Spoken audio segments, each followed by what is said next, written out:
Lego Star Wars is just so entirely cooked. All right, guys, so we're back to review these two sets that I got early. We have the 327th Battle Pack over here, where they're fighting on Fallujah against 3 B2 battle droids, a spider droid. I got a 327th trooper who doubles as a clone pilot. I have this 501st 327th Walker here, and I got some 212th troopers, really bringing the power of all the legions in this set.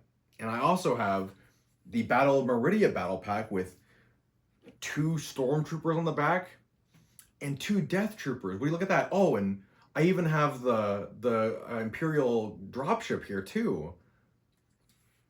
And I gotta make sure I dust these off really quick. You know, for brand new sets, they seem really dusty, and I just gotta make sure that these brand new sets are taken care of.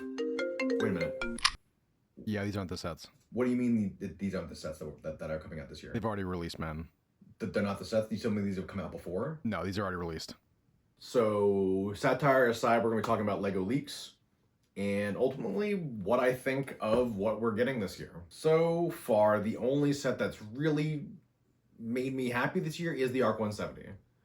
The Ahsoka Jedi Starfighter is overpriced. And from what we know of the leaks today of the 327 Battle Pack, it's going to look a lot like this with 3 B2s, a spider droid, and 4 clone troopers of indiscriminate nature. That could be any color at this point. And basically a yellow 501st. I think that's crazy for $40. And the foliage, by the way, if you don't know this, the 327th were extreme like weather conditions troopers. They fought on hostile planets that were not like Geonosis or Camino or other planets. They fought specifically on like the harshest terrain. They had it almost as bad as the Galactic Marines did. The only thing we got to show for this planet, the first time we get to see this planet in Lego form, is something what amounts to like a rock barricade or like a doghouse from Lego City. And I understand that Lego doesn't want these images coming out because it ruins people's perceptions of the product. But I'm surprised someone put this forth and said, this is the greatest idea we can do to bring one of the coolest legions from Star Wars into Lego form, and it's just a shame.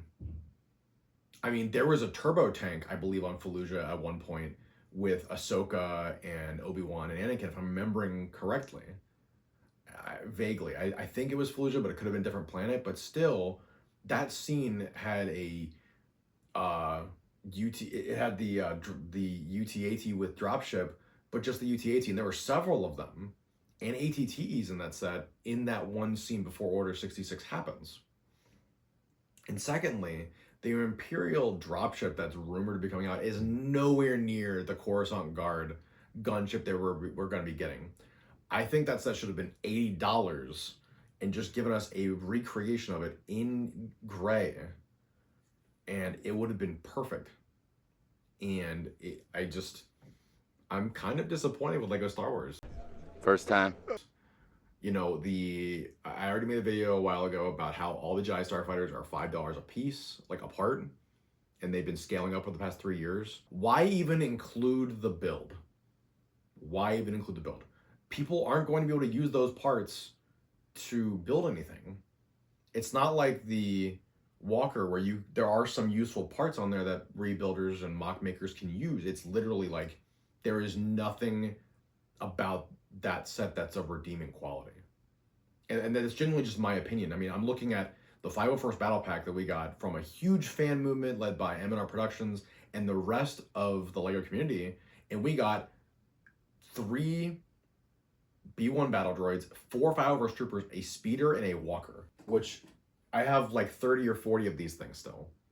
And you're telling me for the same $10 more, keep in mind that set was $30.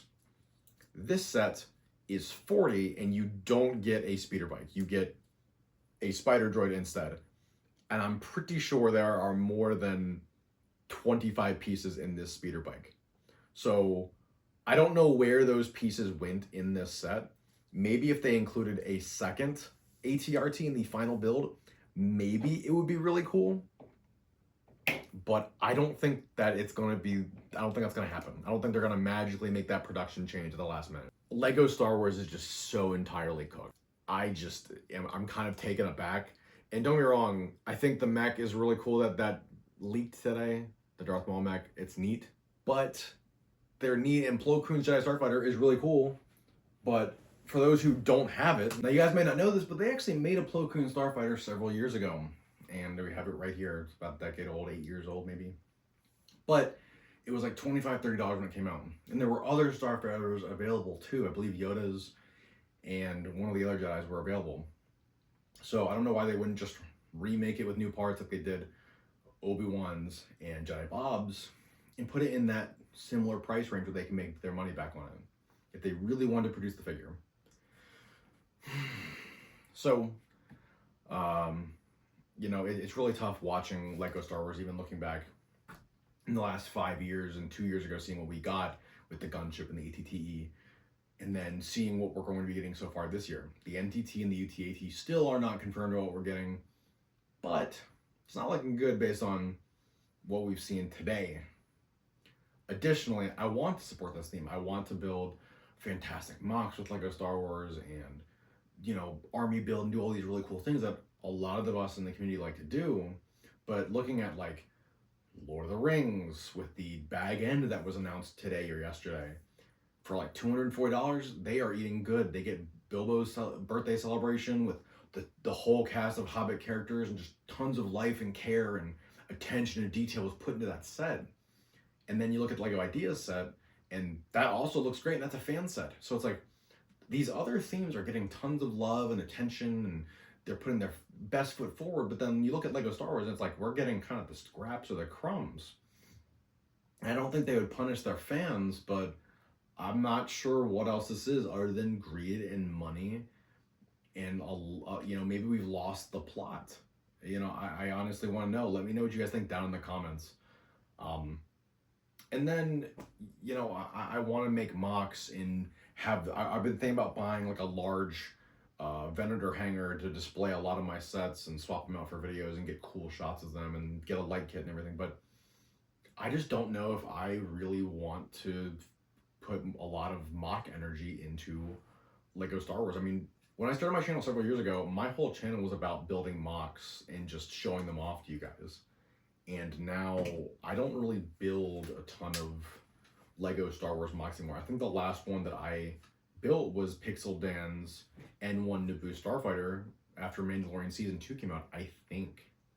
Oh, no, I built Captain Rex's Y-Wing, which is like a sort of mock.